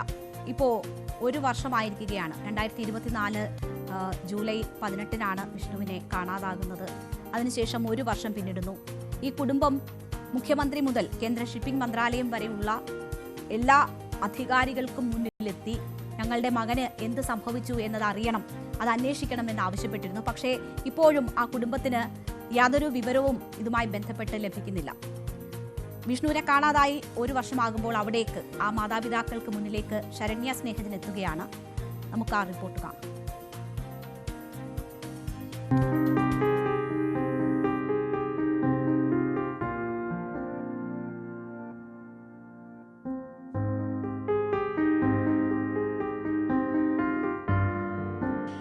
ഒരു വർഷം മുമ്പ് ഇന്തോനേഷ്യയ്ക്കും മലേഷ്യയ്ക്കും ഇടയിൽ മലാക്ക സ്റ്റേറ്റിൽ കപ്പലിൽ നിന്ന് കാണാതായ വിഷ്ണുവിന്റെ കുടുംബത്തോടൊപ്പമാണ് നമ്മളുള്ളത്. 1 വർഷമായി ഈ കുടുംബം വിഷ്ണുവിനെ കണ്ടെത്തുന്നതിന് വേണ്ടിയുള്ള നിയമ പോരാട്ടങ്ങൾക്ക് ഇറങ്ങിത്തിരിച്ചിട്ട്. പക്ഷേ നമ്മുടെ കേന്ദ്ര സംസ്ഥാന സർക്കാരുകളുടെ ഭാഗത്തു നിന്ന് അനുകൂലമായ യാതൊരു ഇടപെടലും ഉണ്ടായില്ല എന്നുള്ളതാണ് സർക്കാർ ഉദ്യോഗസ്ഥൻ കൂടിയായ വിഷ്ണുവിന്റെ അച്ഛൻ ബാബു നമ്മളോട് വ്യക്തമാക്കുന്നത്. എന്താണ് ഈ ഇത്രയും നാളത്തെ അന്വേഷണത്തിനിടയിൽ എന്ത് നീതിയാണ് ആ കുടുംബത്തിന് കിട്ടിയതെന്ന് ന്യൂസ് 18 പരിശോധിക്കുകയാണ്. അന്ന് നമ്മൾ 1 വർഷം മുമ്പ് കാണാൻ വരുന്ന ഘട്ടത്തിൽ ഈ അന്വേഷണത്തിന്റെ ഒരു തുടക്കത്തിലായിരുന്നു നിന്നിരുന്നത്. 1 മാസമായിട്ടും ഒരു വിവരവും മകനെക്കുറിച്ച് ലഭിച്ചിരുന്നില്ല. ഇപ്പൊ ഇതിന്റെ എന്താണ് ഈ കേസിന്റെ അവസ്ഥ? നമ്മൾ ബന്ധപ്പെട്ട അധികാരികളെ മുഴുവൻ മകന്റെ തിരോധാനവുമായിട്ട് ബന്ധപ്പെട്ട് എല്ലാ വിവരങ്ങളും ധരിപ്പിക്കുകയുണ്ടായി. കേന്ദ്ര ഗവൺമെന്റിൽ, സംസ്ഥാന ഗവൺമെന്റിൽ ഒക്കെ നമ്മൾ നിരന്തരമായിട്ട് ബന്ധപ്പെടുകയും കളക്ടർക്കുൾപ്പെടെ നമ്മൾ ഇവനെ കാണാനില്ലെന്നുള്ള പരാതി സമർപ്പിക്കുകയും ചെയ്തതാണ്. നേരിട്ട് കണ്ട് ബോധ്യപ്പെടുത്തിയതാണ്. എന്നാൽ ഈ 2 ഗവൺമെന്റിന്റെയും കേന്ദ്ര ഗവൺമെന്റിന്റെയും സംസ്ഥാന ഗവൺമെന്റിന്റെയും ഭാഗത്തു നിന്ന് നമുക്ക് യാതൊരു നീതിയും ലഭിക്കില്ല എന്ന് തുടർന്ന് വന്ന നാളുകളിലൂടെ ബോധ്യപ്പെട്ടപ്പോഴത്തേക്ക് ഇനി ഒരഭയം എന്നുള്ള നിലയിൽ കോടതിയാണ് നമുക്ക് സഹായകരമായ നിലപാട് സ്വീകരിക്കുമെന്ന് വിചാരിച്ചിട്ട് ഹൈക്കോടതിയിൽ ഇവനെ കണ്ടെത്തുന്നതിന് വേണ്ടി ഇടപെടണം, കേന്ദ്ര ഗവൺമെന്റിന് നിർദ്ദേശം കൊടുക്കണം എന്നുള്ള നിലയിൽ പരാതി എന്നുള്ള നിലയിൽ ഒരു കേസ് ഫയൽ ചെയ്യുണ്ടായി. എന്നാൽ ഹൈക്കോടതിയിൽ നമുക്ക് നീതി കിട്ടിയില്ല എന്നുള്ളതാണ്. വിദേശത്ത് വെച്ച് നടന്നൊരു സംഭവത്തിൽ തങ്ങൾക്കിടപെടാൻ കേന്ദ്ര ഗവൺമെന്റിനോട് നിർദ്ദേശിക്കാൻ പറ്റില്ല എന്നുള്ള സമീപനമാണ് അല്ലെങ്കിൽ ഉത്തരവാണ് ഹൈക്കോടതിയിൽ നിന്ന് പോലും ഉണ്ടായത്. ഒരു ഇന്ത്യൻ പൗരൻ എന്നുള്ള നിലയിൽ ഇന്ത്യ ഗവൺമെന്റ് ഉത്തരവാദിത്തം ഏറ്റെടുത്തുകൊണ്ട് അവർ തനതായിട്ട് കാര്യങ്ങൾ ചെയ്യേണ്ട വിദേശകാര്യ വകുപ്പ് ഉൾപ്പെടെ ഷിപ്പിംഗ് മിനിസ്റ്റർ ഉൾപ്പെടെയുള്ളവർ ചെയ്യേണ്ട ഉത്തരവാദിത്തങ്ങൾ ചെയ്തിട്ടില്ല എന്നുള്ളതാണ് ഇപ്പോഴും എനിക്ക് വിമർശനപരമായിട്ട് പറയാനുള്ളത്.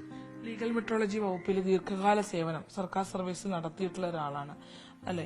ഈ ഇങ്ങനൊരു പരാതിയുമായി സമീപിച്ചതിന് ശേഷം ഏതെങ്കിലും ഒരു പ്രാദേശിക സംവിധാനങ്ങളെങ്കിലും സർക്കാർ സംവിധാനങ്ങളെങ്കിലും ഈ വീട്ടിലേക്ക് എന്താണ് സംഭവിച്ചതെന്ന് അറിയാൻ എത്തിയിരുന്നു? സാധാരണ നമ്മളൊരു പരാതി ഏതെങ്കിലും ഓഫീസുകളിൽ കൊടുത്തു കഴിഞ്ഞാൽ അതിന് നമുക്ക് പരാതി സ്വീകരിച്ചെന്നുള്ള മറുപടിയും അതോടൊപ്പം തന്നെ തുടർന്ന് നടപടികൾ എന്ത് സ്വീകരിച്ചു എന്നുള്ളതിനെക്കുറിച്ചും വ്യക്തമാക്കാറുള്ളതാണ്. സർക്കാർ സംവിധാനം അങ്ങനെയാണുള്ളത്. പക്ഷെ ഞാൻ ഈ പരാതി കൊടുത്തിട്ട് എനിക്ക് ഒരിടത്തു നിന്നും നീതി കിട്ടിയില്ല എന്നുള്ളതാണ്, ഒരു മറുപടിയും കിട്ടിയില്ല എന്നുള്ളതാണ്. ഒന്ന് അന്വേഷിക്കുക പോലും ആരുടെയും ഭാഗത്ത് നാളിതുവരെ ഉണ്ടായില്ല എന്നുള്ളതാണ് ഖേദകരമായിട്ടുള്ള വസ്തുത. ഈ വിവരങ്ങൾ തേടാനായി കളക്ടറേറ്റിലെയോ അല്ലെങ്കിൽ വില്ലേജിലെയോ അങ്ങനെ ഒരു പ്രാദേശികമായ ഒരു ഓഫീസേഴ്സും ഇവിടെ വന്നിട്ടില്ല എന്നുള്ളതാണോ? ഇല്ല, ആരും തന്നെ എന്നെയോ കുടുംബത്തെയോ കാണാനായിട്ട് വന്നിട്ടില്ല. ഒരു വിവരവും ഒരു മറുപടിയും നമുക്ക് രേഖാമൂലമോ അല്ലാതെയോ ലഭ്യമായിട്ടില്ല എന്നുള്ളതാണ് വസ്തുത. ഇതിനകത്ത് അന്ന് ഒരുപക്ഷെ ഒരു വർഷമായി കാണും. ഈ വിഷ്ണുവിന് അന്ന് സംഭവിച്ചത് എന്താണെന്ന് വിശദീകരിക്കാവോ? അത് അറിയാത്ത ആളുകളും ഉണ്ടാവുമല്ലോ. ജൂലൈ 17-ാം തീയതി വൈകുന്നേരമാണ് അവൻ എന്നെ വിളിക്കുന്നത്. എല്ലാ ദിവസവും വിളിക്കും, വിവരങ്ങൾ തിരക്കും. എന്നെയും വിളിക്കും, അമ്മയും പിന്നെ അവന്റെ സഹോദരിയോടും ഒക്കെ സംസാരിക്കും. അപ്പോൾ വളരെ കഴിഞ്ഞ വർഷം ജൂലൈ 17-ാം തീയതി വൈകിട്ട് ഇവിടെ നമ്മുടെ ഇന്ത്യൻ സമയം 7 മണി ആയപ്പോഴത്തേക്കാണ് എനിക്ക് കോൾ വരുന്നത്. അപ്പോൾ ഞാൻ ചോദിച്ചു, അവിടെ ഇപ്പോൾ എങ്ങോട്ട് പോവുകയാണെന്ന് ചോദിച്ചപ്പോഴത്തേക്ക് ഞങ്ങൾ സിംഗപ്പൂരിലേക്ക് പോവുകയാണ്, ഇന്ധനം നിറയ്ക്കാൻ വേണ്ടി പോവുകയാണ്. സിംഗപ്പൂരിൽ നിന്ന് നേരെ ഞങ്ങൾ ചൈനയിലേക്ക് ചരക്കിറക്കാൻ വേണ്ടി പോകും എന്നുള്ള നിലയിലാണ് പറഞ്ഞത്. അപ്പോൾ ഞാൻ ഷോപ്പുള്ളതുകൊണ്ട് ചെറിയ തിരക്കെനിക്കൊണ്ട് വന്നപ്പോഴത്തേക്ക് അവിടെ തിരക്കൊണ്ടെന്ന് പറഞ്ഞപ്പോൾ ഞാൻ അമ്മയെ വിളിക്കാമെന്ന് പറഞ്ഞ് അവൻ പിന്നെ അമ്മയെ വിളിക്കുകയാണ്. കുറേ നേരം സംസാരിച്ചു, അമ്മയോട് 10-15 മിനിറ്റ് സംസാരിച്ചു. പിറ്റേ ദിവസം അന്നേരത്തേക്ക് അമ്മയോട് പറഞ്ഞു, ഗുഡ് നൈറ്റ് പറഞ്ഞാൽ പോകുന്നു അമ്മയോട്. അവിടെ ഇപ്പോൾ ഏതാണ്ട് 9:30 കഴിഞ്ഞു, ഇനി കിടക്കട്ടെ എന്ന് പറഞ്ഞു പോയതാണ്. പിറ്റേ ദിവസം രാവിലെ ഏതാണ്ട് ഇന്ത്യൻ സമയം 10 മണിയായപ്പോഴത്തേക്ക് 18-ാം തീയതി 10 മണിയായപ്പോഴത്തേക്ക് ഷിപ്പിലെ അധികാരികൾ എന്നെ നേരിട്ട് വിളിക്കുകയാണ്. വിഷ്ണുവിനെ കാണാനില്ല, 8 മണിക്ക് അവൻ ഡ്യൂട്ടിക്ക് ഹാജരാകേണ്ടതായിരുന്നു, ഞങ്ങൾ അന്വേഷിച്ചുകൊണ്ടിരിക്കുകയാണ്, വിഷമിക്കേണ്ട, ഷിപ്പ് വലിയ ഷിപ്പായതുകൊണ്ട് ഞങ്ങൾ എല്ലാ ഭാഗങ്ങളും തിരഞ്ഞുകൊണ്ടിരിക്കുകയാണെന്നൊക്കെ ഉള്ള വിവരമാണ് അന്നേരം എന്നെ ധരിപ്പിച്ചത്. പിന്നീട് നമുക്ക് അവരെ ബന്ധപ്പെട്ടപ്പോഴത്തേക്ക് മിസ്സിംഗ് ആണ്, കടലിൽ വീണിട്ടുണ്ടാവാം എന്നുള്ള ഒരു അനുമാനത്തിലേക്കാണ് അവർ എന്നോട് സൂചിപ്പിച്ചത്. ഇതുമായിട്ട് ബന്ധപ്പെട്ട് നമ്മൾ കളക്ടർ, SP തുടങ്ങി മുഖ്യമന്ത്രി, കേരളത്തിൽ നിന്നുള്ള 2 മന്ത്രിമാര്, പ്രധാനമായിട്ടും സുരേഷ് ഗോപി, പിന്നീട് നമ്മുടെ MP KC Venugopal, shipping minister, പിന്നെ ഷിപ്പിംഗ് കോർപ്പറേഷൻ തുടങ്ങിയിട്ടുള്ള ബന്ധപ്പെട്ട അധികാരികളെല്ലാം ഈ വിവരങ്ങൾ ഇവനെ കാണാനില്ല, മകനെ കാണാനില്ല, വിഷ്ണുവിനെ കാണാനില്ല എന്നുള്ളത് എല്ലാവരും ധരിപ്പിക്കുകയുണ്ടായി. പക്ഷെ ഒരിടത്തുനിന്നും KC വേണുഗോപാൽ മിനിസ്റ്റർ പിന്നെ പരാതി കൊടുക്കുകയും പേപ്പർ വർക്ക് നീക്കുകയൊക്കെ ചെയ്തതായിട്ട് നമുക്ക് മറുപടി കിട്ടിയിട്ടുണ്ട്. അതല്ലാതെ വേറെ ഒരു ഭാഗത്തു നിന്നും നീതി കിട്ടിയിട്ടില്ല. സുരേഷ് ഗോപി ആണെങ്കിൽ എൻ്റെ ഏറ്റവും അടുത്ത സുഹൃത്ത്, അന്ന് ന്യൂസ് 18 ലൈവായിട്ട് കാണിച്ചതാണ് കഴിഞ്ഞ വർഷം. അശോകൻ സുരേഷ് ഗോപിയുടെ ഏറ്റവും അടുത്ത സുഹൃത്താണ്. അദ്ദേഹത്തെ നേരിട്ട് വിളിച്ച് എന്റെ സുഹൃത്തിന്റെ മകനെ കാണുന്നില്ല, ഒന്ന് സഹായിക്കണം എന്ന് പറഞ്ഞപ്പോഴത്തേക്ക് അദ്ദേഹം ഇട്ട വോയിസ് മെസ്സേജ്, എന്റെ കയ്യിൽ നിൽക്കുന്ന ഒരു കേസല്ല ഇത്, വേറെ വകുപ്പായിരുന്നു നമുക്ക് ഇടപെടാമായിരുന്നു, ഇത് പിന്നെ എനിക്കൊന്നും ചെയ്യാൻ പറ്റത്തില്ല എന്നുള്ള വോയിസ് മെസ്സേജ് അതെന്റെ കയ്യിൽ ഇപ്പോഴും ഉണ്ട്. അദ്ദേഹം അങ്ങനെയാണ്, എന്നാൽ ഞാൻ ശ്രമിക്കാമെന്നുള്ള എനിക്ക് ആകാവുന്നത് ഞാൻ ചെയ്യാം, നോക്കട്ടെ എന്നുള്ള ഒരു ശ്രമം നടത്താമെന്നുള്ള പോലും മറുപടിയായിട്ടല്ല അദ്ദേഹം പറഞ്ഞു എന്നുള്ളതാണ്.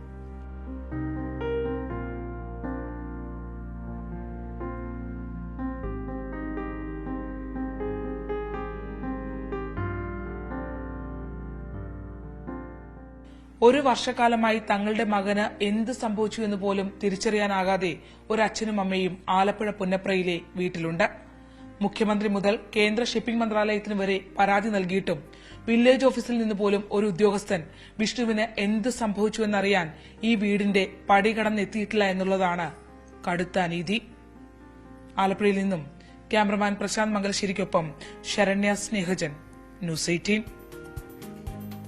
മരണത്തെക്കാൾ വലിയ വേദനയാണ് ഇങ്ങനെയുള്ള കാത്തിരിപ്പ്. സ്വന്തം മകൻ എന്ത് സംഭവിച്ചു എന്ന് പോലും അറിയാതെയുള്ള ഒരു കാത്തിരിപ്പ്. കടലിൽ വീണു എന്ന ഒരറിയിപ്പ് മാത്രം, പിന്നീട് ഒരു വിവരവുമില്ല. സാധ്യമായ എല്ലാ വഴികളും മുട്ടിയിട്ടും ആരും തിരിഞ്ഞു നോക്കാതിരുന്നിട്ടും ആ കുടുംബം മകനായുള്ള കാത്തിരിപ്പിലാണ്. മകൻ എന്ത് സംഭവിച്ചു എന്ന് അറിയെങ്കിലും വേണം എന്ന പ്രതീക്ഷയാണ്. അതിനുള്ള ശ്രമങ്ങളിൽ തന്നെയാണ്. ശരണ്യ സ്നേഹജന്റെ റിപ്പോർട്ടാണ് നമ്മൾ കണ്ടത്. നമ്മൾ ഒരു ഇടവേളയിലേക്ക് പോകും.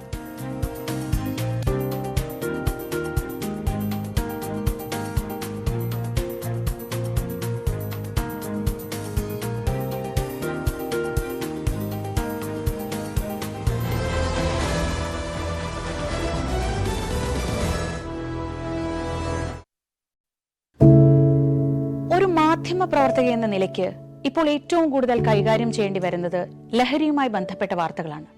കൊച്ചുകുട്ടികൾ മുതൽ യുവാക്കൾ വരെ എല്ലാവരും ഉൾപ്പെട്ടിരിക്കുന്ന ലഹരിയുടെ ഒരു വല. എന്താണ് നമ്മുടെ യുവതലമുറയ്ക്ക് സംഭവിക്കുന്നത് എന്നൊക്കെ എല്ലാവരും ചോദിച്ചു കാണും.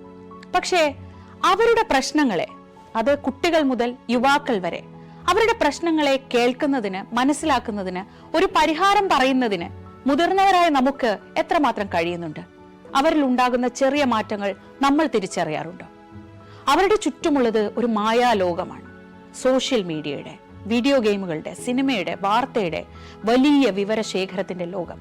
ആ ലോകത്തിനകത്ത് കുരുങ്ങിപ്പോകുന്ന കുട്ടികളെ തിരിച്ച് യഥാർത്ഥ ജീവിതത്തിലേക്ക്, മണ്ണിന്റെ മണമുള്ള ജീവിതത്തിലേക്ക് തിരിച്ചു കൊണ്ടുവരാൻ നമുക്കും കഴിയേണ്ടതല്ലേ? അവരെ കേൾക്കാൻ, അവരിൽ ഉണ്ടാകുന്ന മാറ്റങ്ങൾ തിരിച്ചറിയാൻ, അവരുടെ പ്രശ്നങ്ങൾക്ക് പരിഹാരം കാണാൻ നമുക്ക് മാത്രമേ കഴിയൂ. ചേർത്ത് പിടിക്കാം നമ്മുടെ കുട്ടികളെ. ലഹരിയുടെ വലയിൽ കുരുങ്ങാതെ അവരെ കാത്തുരക്ഷിക്കാം.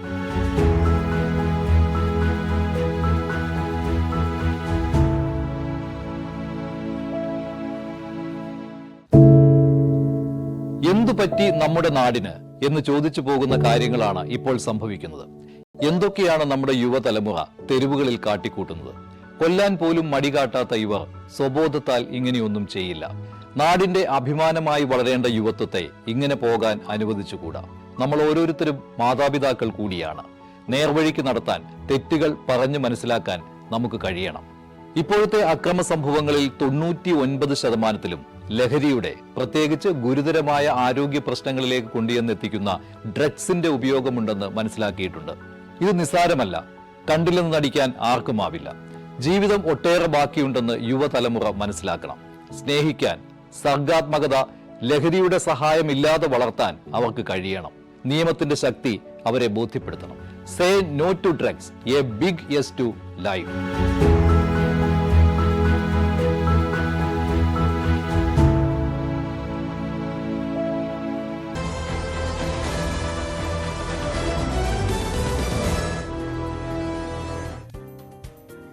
നേരം വൈകുന്നേരത്തിൽ ഇനി നമ്മൾ വേഗം ഇന്നത്തെ മറ്റ് ചില പ്രധാനപ്പെട്ട വാർത്തകൾ നോക്കും. അടുത്ത 3 ദിവസം സംസ്ഥാനത്ത് കനത്ത മഴയുണ്ടാകുമെന്ന് കാലാവസ്ഥാ മുന്നറിയിപ്പ്. ഇന്ന് വയനാട്, കണ്ണൂർ, കാസർഗോഡ് ജില്ലകളിൽ റെഡ് അലർട്ടായിരുന്നു. ഇടുക്കി, മലപ്പുറം, കോഴിക്കോട് ജില്ലകളിൽ ഓറഞ്ച് അലർട്ട്. നാളെ എറണാകുളം മുതൽ കാസർഗോഡ് വരെ ശക്തമായ മഴയ്ക്ക് സാധ്യതയെന്ന് മുന്നറിയിപ്പ്. വനമന്ത്രി എ കെ ശശീന്ദ്രനുമായി ഭിന്നതയില്ലെന്ന് മന്ത്രി റോഷി അഗസ്റ്റിൻ. വനം വകുപ്പുമായി യോജിച്ചാണ് മുന്നോട്ട് പോകുന്നതെന്ന് മന്ത്രി. കേരള കോൺഗ്രസ് എം മുന്നണി മര്യാദ പാലിക്കണമെന്നത് അടക്കം കടുത്ത വിമർശനം കഴിഞ്ഞ ദിവസം എ കെ ശശീന്ദ്രൻ ഉന്നയിച്ചിരുന്നു. മഞ്ചേരി ജനറൽ ആശുപത്രി താനൂരിലേക്ക് മാറ്റാനുള്ള നീക്കത്തെ ചൊല്ലി തർക്കം. മഞ്ചേരിയിൽ നിന്ന് മാറ്റേണ്ടതില്ലെന്ന് മുസ്ലിം ലീഗ്. മന്ത്രി വി അബ്ദുറഹ്മാന്റെ നേതൃത്വത്തിലെ നീക്കം തെരഞ്ഞെടുപ്പ് മുന്നിൽ കണ്ടുള്ളതെന്ന് ലീഗിന്റെ ആക്ഷേപം. താനൂരിലേക്ക് ജനറൽ ആശുപത്രി മാറ്റണമെന്ന നിലപാടിൽ ഉറച്ച CPM. ഇടുക്കിയിൽ വൻ വനം കൊള്ള. ശാന്തൻപാറ, ഏലമലക്കാട് മേഖലയിലെ 150-ലധികം മരങ്ങൾ മുറിച്ചു കടത്തിയതായി സൂചന. മരങ്ങൾ മുറിച്ചത് ഉരുൾപൊട്ടൽ നാശം വിതച്ച പ്രദേശത്തിന് സമീപം. വിവാദമായതോടെ കേസെടുത്ത് വനം വകുപ്പ്. ധർമ്മസ്ഥല കൊലപാതക പരമ്പര വെളിപ്പെടുത്തിയ ശുചീകരണ തൊഴിലാളിയുടെ രഹസ്യമൊഴി പുറത്ത്. മൊഴി പുറത്തുവിട്ടത് അന്വേഷണ ഉദ്യോഗസ്ഥരെന്ന ആരോപണം.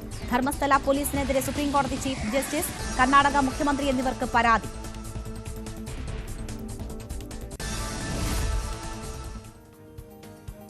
ഇനി നമ്മൾ പോകുന്നത് അടുത്ത സെഗ്മെന്റിലേക്കാണ്, സായാഹ്നയാത്രയിലേക്ക്.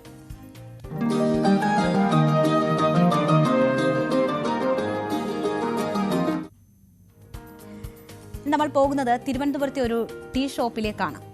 പ്രകൃതി ഒരുക്കിയ രമണീയമായ കാഴ്ചകൾ കണ്ടുകൊണ്ട് വൈകുന്നേരം ഒരു ചായ കുടിച്ചാൽ എങ്ങനെ ഇരിക്കും? ആ കാഴ്ചകളിലേക്ക് നമ്മളെ കൊണ്ടുപോവുകയാണ് ഡാൻ കുര്യൻ.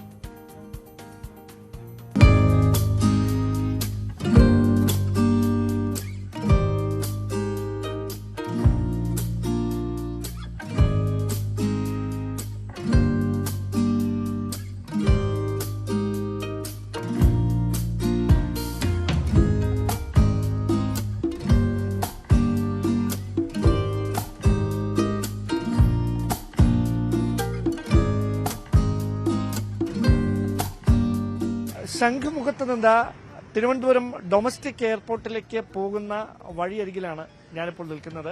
എനിക്ക് പിന്നിൽ കടലിങ്ങനെ ഇരമ്പി ആർക്കുകയാണ്. ആ മനോഹരമായ കാഴ്ച കണ്ടുകൊണ്ട് സായാഹ്നങ്ങളിൽ ഒരു ചായ കുടിക്കാനും ഒരു പഴംപൊരി തിന്നാനുമൊക്കെ ആഗ്രഹിക്കുന്നവർ എപ്പോഴും എത്തുന്ന ഒരു സ്പോട്ടിലേക്ക്, ഒരു ടീ സ്പോട്ടിലേക്കാണ് ഞാൻ ഇന്ന് പ്രേക്ഷകരെ എത്തിക്കുന്നത്, തലസ്ഥാനവാസികളെ എത്തിക്കുന്നത്. അതായത് ഇവിടേക്ക് എത്തുന്ന ആളുകൾക്ക് മുഴുവൻ എയർപോർട്ടിലേക്ക് പോകുന്നവർക്കും അല്ലാത്തവർക്കുമൊക്കെ ഇടവേളകളിൽ ആനന്ദകരമാക്കാൻ ഇവിടേക്ക് വരാൻ കഴിയും. അങ്ങനെ ഒരു മനോഹരമായ ഒരു സ്ഥലം മറ്റെങ്ങുമല്ല, ചായ് ജംഗ്ഷൻ. അതായത് ശംഖുമുഖത്ത് നിന്ന് ഡൊമസ്റ്റിക് എയർപോർട്ടിലേക്ക് പോകുന്ന വഴിയിലാണ് ഒരുപാട് തിരക്കേറിയ ഈ സായാഹ്ന വിശ്രമ സ്ഥലം.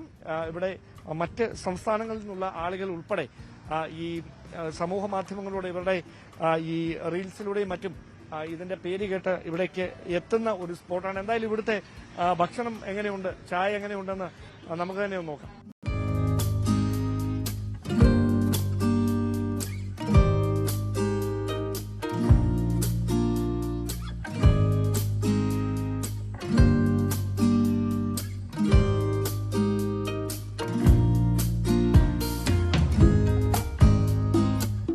You are all from Nagaland. I'm from Nagaland.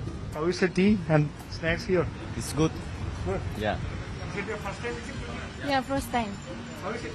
Nice. I like. Which one you like more? I like chamandi. This thing. Yeah. അപ്പൊ അത് തന്നെയാണ് ഞാനും പറയുന്നത്. ചേട്ടാ, ഒരു ബൂസ്റ്റ്, ഒരു മുട്ട മസാല, അതാണ് ഇവിടുത്തെ ഫേവറേറ്റ്. ഒരു മുട്ട മസാല, ഒരു കായ്പോളയും കൊടുത്താ.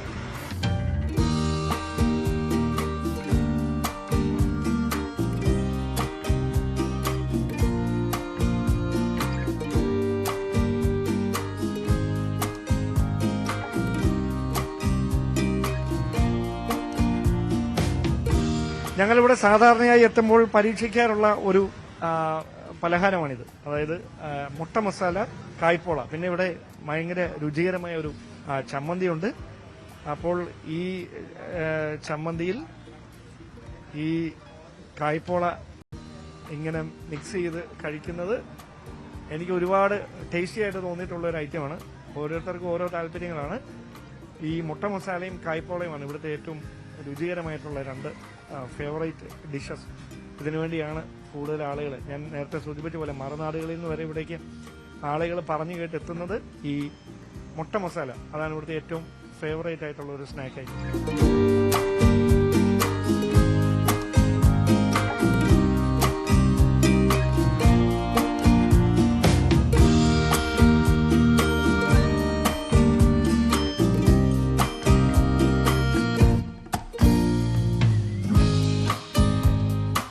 അപ്പൊ എന്തായാലും ഈ സ്ഥാപനത്തിന്റെ ഉടമ അനീഷ് മാർഷൽ എന്നോടൊപ്പം ചേരുന്നു.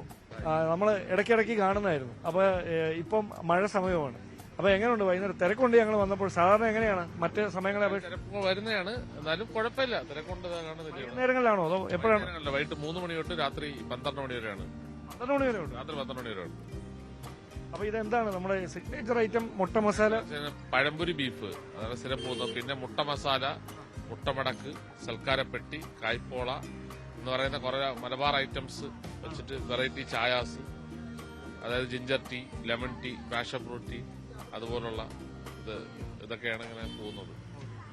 ഒരു കഫേയാണ്. കഫേ ആയിട്ടാണ്. കഫേ ആയിട്ടാണ്. അപ്പൊ ഈ തിര ഇങ്ങനെ അടിച്ച് കയറുന്ന സമയങ്ങളുണ്ടായിരുന്നല്ലോ, ഈ റോഡിലേക്ക് തിര അടി. അതെ. അപ്പൊ അങ്ങനെയുള്ള സമയങ്ങളിൽ ഇവിടെ വാഹനങ്ങൾ നിർത്തുന്നതിനും ഇവിടേക്ക് ആളുകൾക്ക് എത്തുന്നതിനും ഒക്കെ ഒരു അല്ല, ഇതൊരു പിന്നെ VIP റോഡാണ്. അപ്പൊ എപ്പോഴും VIP പാസിംഗ് ഉണ്ടാവും. അപ്പോ ഇപ്പൊ CM, ഗവർണർ ആരെങ്കിലും ഒക്കെ അങ്ങോട്ടും VIP അത് പോവുകയാണെങ്കിൽ പോലീസ് വന്നിട്ട് ഇത് വയ്ക്കാൻ ഇതിന്റെ ബാക്കിൽ തന്നെ സ്ഥലമുണ്ട്. അപ്പൊ പാർക്കിംഗ് അങ്ങോട്ടോട്ടാക്കും. അപ്പോൾ അത് കഴിയുമ്പോൾ അങ്ങനെയാണ്, വേറെ ഇതായിട്ടൊന്നുമില്ല. പിന്നെ നല്ല സ്ട്രോങ് ആയിട്ട് ഇത് കെട്ടിയിരിക്കുന്നതുകൊണ്ട് ഇത് ഓക്കെയാണ്. അപ്പൊ ഈ മറ്റ് സ്ഥലങ്ങളിൽ നിന്നുള്ളവർ ഇവിടെ വരാറുണ്ട് അല്ലേ, കേരളത്തിന് പുറത്തുനിന്നുള്ളവർ? കുറെ പേര് വരാറുണ്ട്. ഇടയ്ക്ക് കുറെ വ്ളോഗേഴ്സ്, കൊച്ചിയിലുള്ള കുറെ വ്ളോഗേഴ്സ് വന്ന് ഇവിടെ വീഡിയോ എടുത്തിട്ട് പോയി.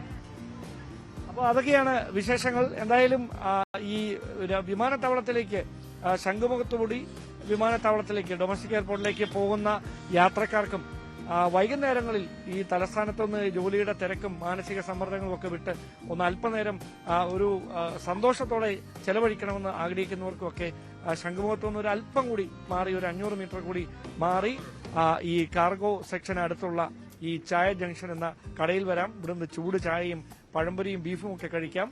ഈ മനോഹരമായ കടലിന്റെ കാഴ്ചകൾ കണ്ട് ആസ്വദിക്കാം, മനം കുളിർക്കെ ആസ്വദിക്കാം.